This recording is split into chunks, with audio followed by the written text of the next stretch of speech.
Hi అండి. మన ఆంధ్రప్రదేశ్లో రాయలసీమ, కోస్తాంధ్ర ఇలా 2 ప్రాంతాలు ఉన్నాయి.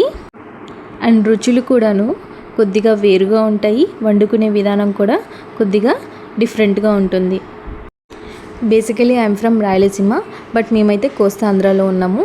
సో నాకేంటంటే అక్కడ వంటలు ఇక్కడ వంటలు అన్నీ మిక్సప్ అనమాట. అన్నీ కొంచెము డిఫరెన్స్ అనేది బాగా తెలుసు. సో ఇక్కడ వీటిని బర్బట్టి అంటారు. మన సైడు రాయలసీమ సైడు ఏమంటారు ఈ వెజిటేబుల్ని నాకు కమెంట్ చేయండి.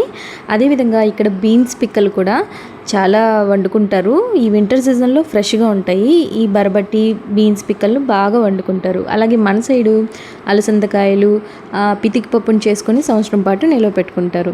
సో ఇలాగ చాలా డిఫరెన్సెస్ అయితే ఉన్నాయన్నమాట.